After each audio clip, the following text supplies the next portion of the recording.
Good afternoon. I'm absolutely honored to be here, actually, and part of the reason I'm here was in 2011, Mark did a rather wonderful talk, which was a system builder talk right here in TEDxOxbridge.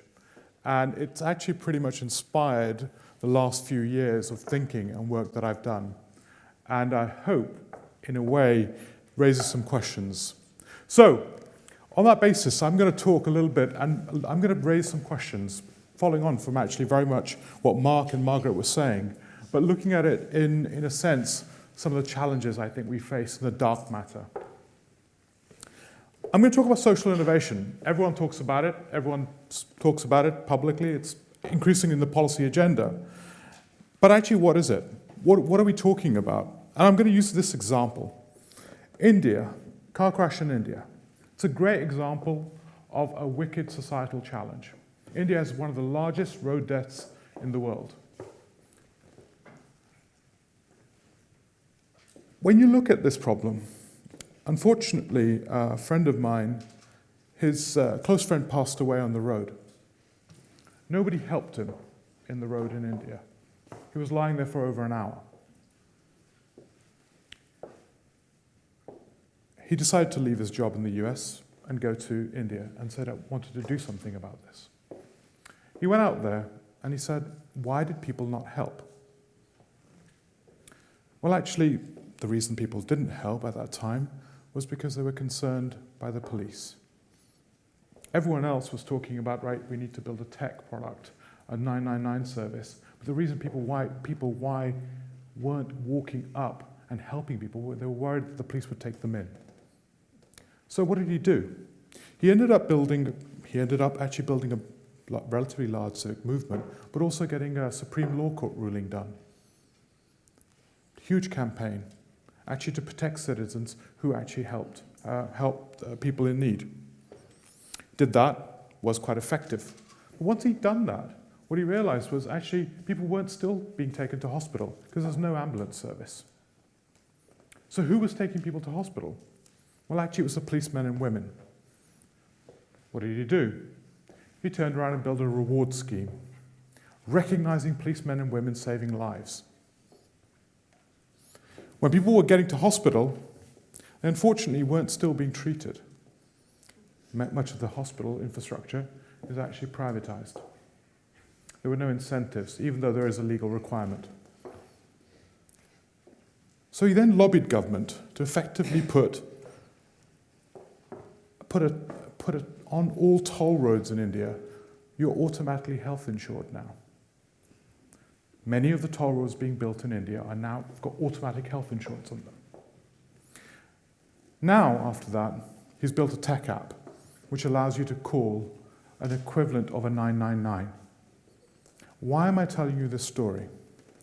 The reason why I'm telling you this story is a perfect example of why, in a system, you cannot intervene with one product. There is no illusion of a single product solving the problem. Actually, there are multiple intervention points which have to be coordinated to drive change. Many of the societal challenges we face are actually driven in the same way. Yet, when I talk to many social entrepreneurs and social change makers, we've become indoctrinated with the myth of the entrepreneur, the myth of the venture capital, the myth of the single product, the myth of the single service, the myth of the silver bullet, to follow on from the myth of the superhero. It isn't that. That isn't how change occurs. Also, most of the change is oblique. It's not straightforward. It's not cause and effect. This is a perfect example from Edible Todd Morden.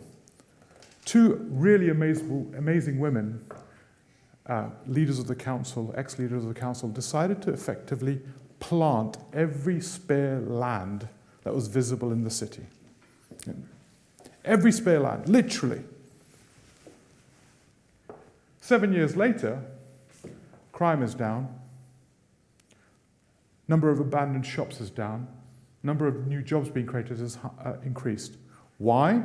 As Margaret rightly said, they had invested in building the bridging social capital. They hadn't invested in a startup fund.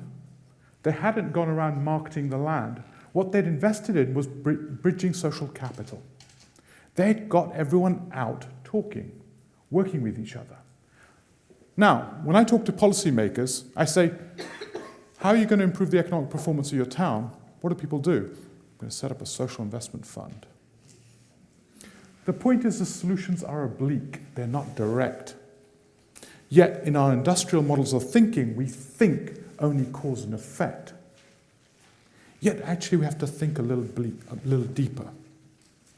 So when you look at social innovation, actually, it's slightly more oblique. You have to look not in an industrial mindset.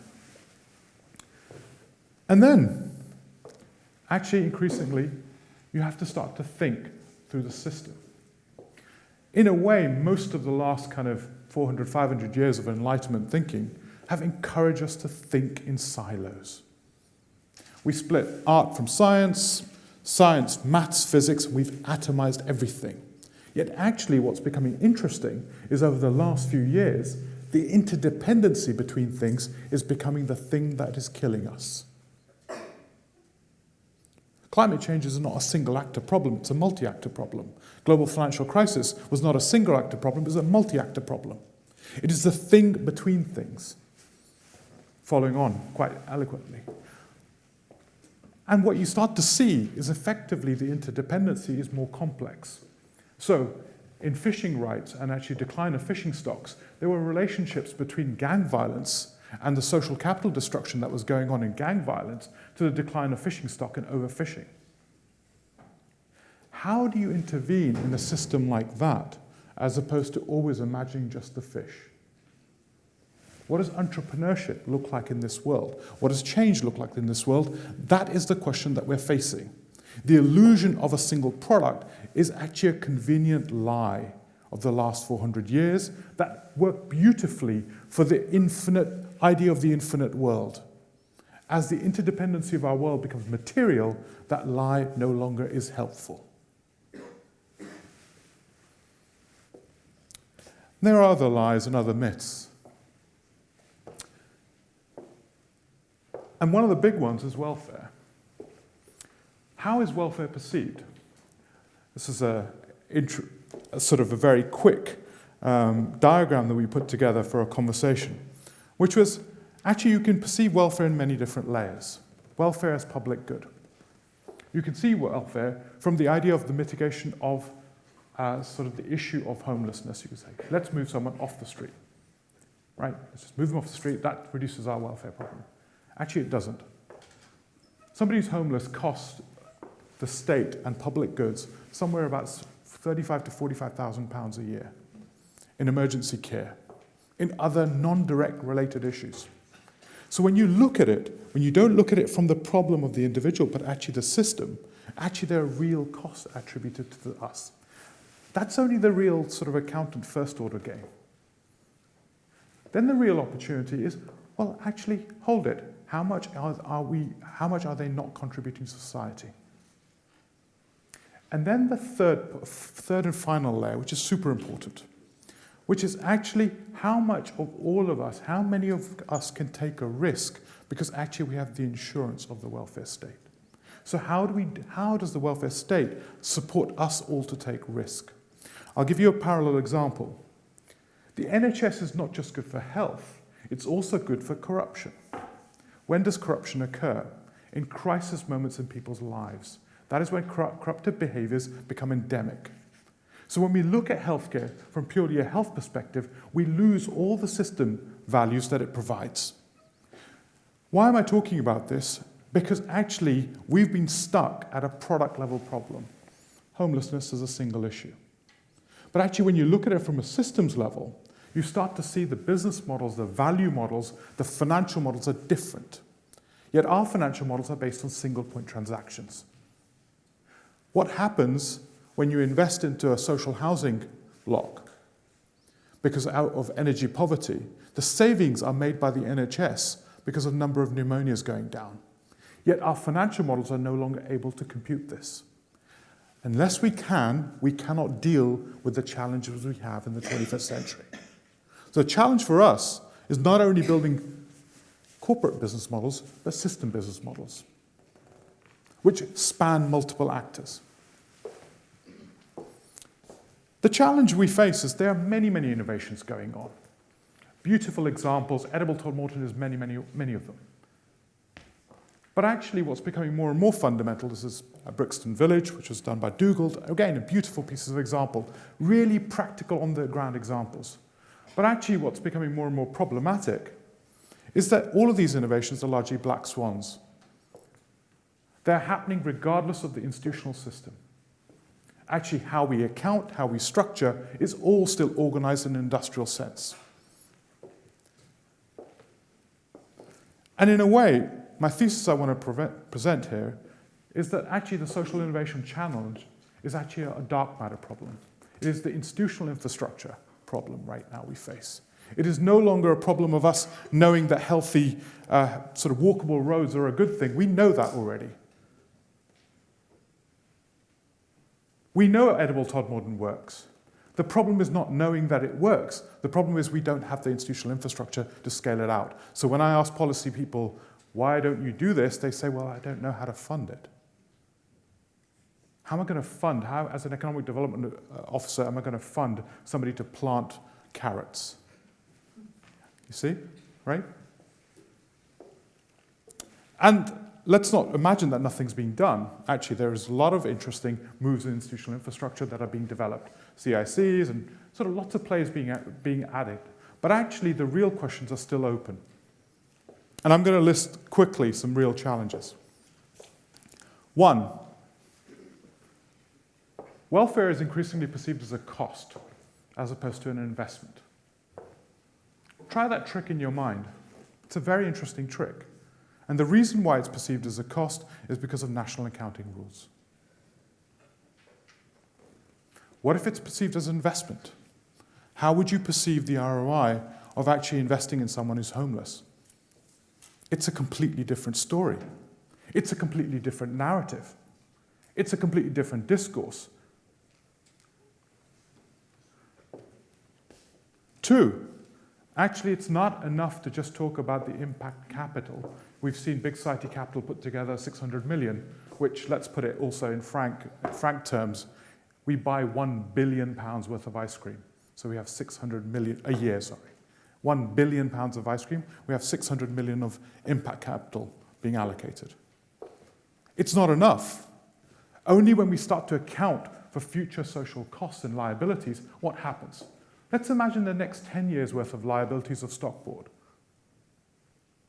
We start to understand that actually the role of capital in allocating that market. Until we start to understand those liabilities and account for them, we cannot open up this conversation.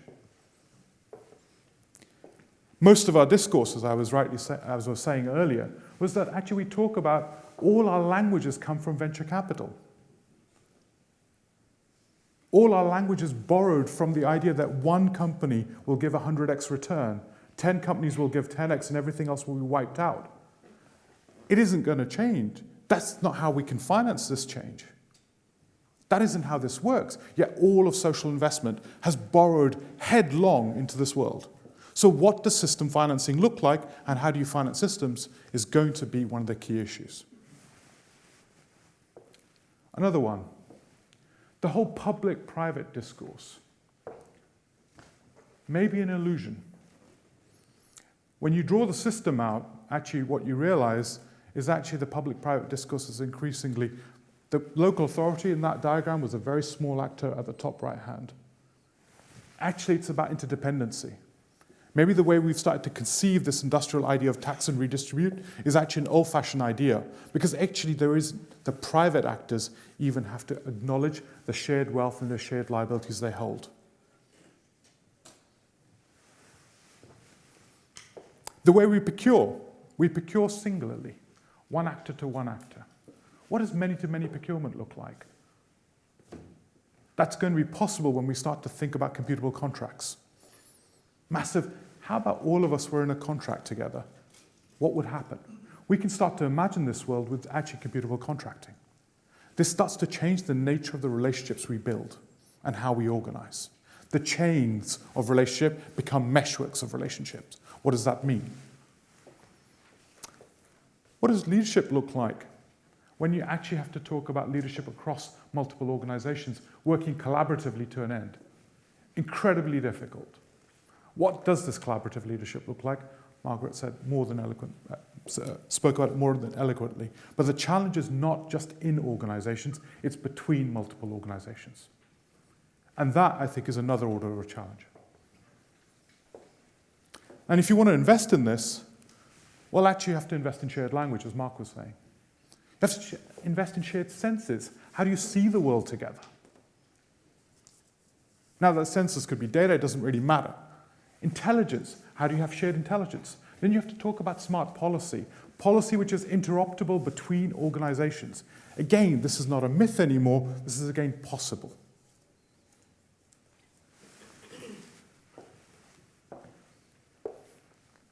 And then you have to talk about the politics of change. Often in strategy and discussion, politics has become a dirty word. But the reality is, if you want to even change a kitchen in an office, you end up talking to the right people. So why don't we talk about the politics of change? Why don't we talk about the politics and make them transparent and make them a key part of the process? Here's an open one for you guys. I don't know, but I recognize that governance at a systems level is going to be a key issue. And I don't know how to do it. In fact, most corporate governance is actually struggling to deal with today's reality. But actually, how do we talk about governance at a systems level? Multi-actor governance, what is that going to look like?